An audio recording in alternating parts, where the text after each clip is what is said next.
राहत के बाद क्या महंगाई फिर से वापसी करने वाली है? नई दिल्ली, महंगाई के मोर्चे पर लगातार राहत की खबरें आ रही हैं। मई में रिटेल महंगाई घटकर 4.25% आ गई है। इसी तरह से मई में थेक महंगाई दर भी कम होकर -3.48% के न्यूनतम स्तर पर पहुंच गई।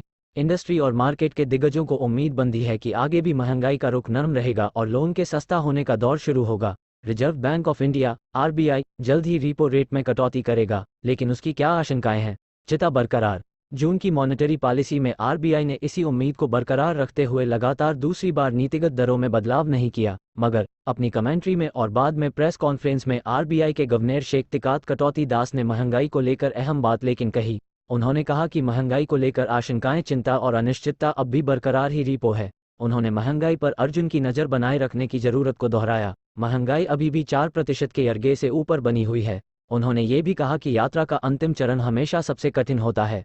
अब अहम सवाल है कि क्या महंगाई फिर बढ़ सकती है? क्या है कारण?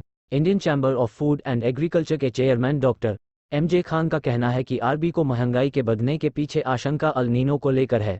अल नीनो पृथ्वी को गर्म करने वाली मौसमी घटना है। इससे बारिश कम होगी, सूखा भी आ सकता है, मौसम में बदलाव होगा। ऐसे में खरीफ फसलों का उत्पादन कम होने की आशंका है। चावल, चीनी और दालों के उत्पादन पर भारी असर पड़ सकता है। इंडियन शुगर मिल एसोसिएशन (इस्मा) ने पहले ही चीनी के उत्पादन का अनुमान घटा दिया है। इस्मा ने 2022-23 के लिए चीनी उत्पादन का अनुमान 3.40 करोड़ टन से घटाकर 3.28 करोड़ टन किया है। वैश्विक स्तर पर चीनी का उत्पादन कम होने से इसका आयात भी महंगा हो सकता है। ऐसे में अगर देश में चीनी की डिमांड बढ़ी और सप्लाई कम हुई तो चीनी के दामों में तेजी आ सकती है। चावल को लेकर स्थिति भी ठीक नहीं है। गेहूं के दामों में तेजी का माहौल है।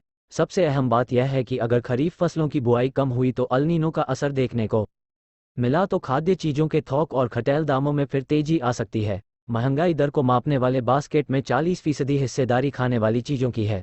अगर इन चीज़ों करेगा उसकी भी है रेट में के दाम बढ़े तो फिर महंगाई की दरें भी बढ़ेगी, चीज़ों की डिमांड बढ़ेगी, घरेलू डिमांड बढ़ी, उत्पादन घटा, साथ ही वैश्विक स्तर पर आयात महंग हुआ तो सरकार के पास ज़्यादा कुछ करने के लिए नहीं बचेगा। यही कारण है कि आरबीआई रेट कट को लेकर काफ़ी संभल कर आगे बढ़ रहा है। उसे महंगाई के बढ़ने की आशंका है। सरकार की मजबूरी। मौजूदा समय में सरकार गेहूं, चावल और दालों के दाम कम करने के लिए मोर्चे पर जूझ रही है। इनकी सप्लाई मार्केट में बढ़ाने के लिए उसने स्टॉक लिमिट जैसे उपाय किए हैं, मगर चुनौतियां कम नहीं हो रही है। गेहूं और चावल के दाम में 5 से 6% की बढ़ोतरी हो चुकी है। अरहर और उड़द के दालों में 8% की तेजी देखी जा रही है।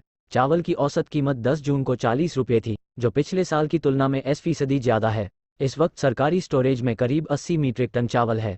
इससे उससे राशन की दुकानों को भी सप्लाई करना है। स्थिति से निपटने के लिए सरकार ने चावल और गेहूं को खुले मार्केट में बेचने का फैसला किया है, मगर इससे महंगाई किस तरह और कितनी रुकेगी, ये देखने वाली बात है। एक्सपर्ट का मानना है कि आरबीआई की यह बात सही है कि अभी महंगाई बढ़ने का खतरा है। सरकारी प्रयास और उपाय महंगाई को बढ़ने से कितना रोक पाते हैं, इस पर किस बात का खतरा? कमोडिटी मार्केट के एक्सपर्ट एसके सुरेश का कहना है कि अल नीनो का असर खरीफ फसलों पर बुरी तरह से पड़ सकता है। अगर अल नीनो के असर से बारिश कम हुई और जमीन गर्म हुई तो चावल, मक्का, ज्वार, बाजरा, मूंगफली, गन्ना, सोयाबीन के साथ लौकी, भिंडी और ग्वार के कली के साथ प्याज का उत्पादन प्रभावित होने की आशंका है। गन्ना कम हुआ तो चीनी का उत्पादन तो वैसे ही गिर जाएगा। फिर आगे फेस्टिव सीजन आने वाला है। खाद्य सबकी निगाहें टिकी हैं।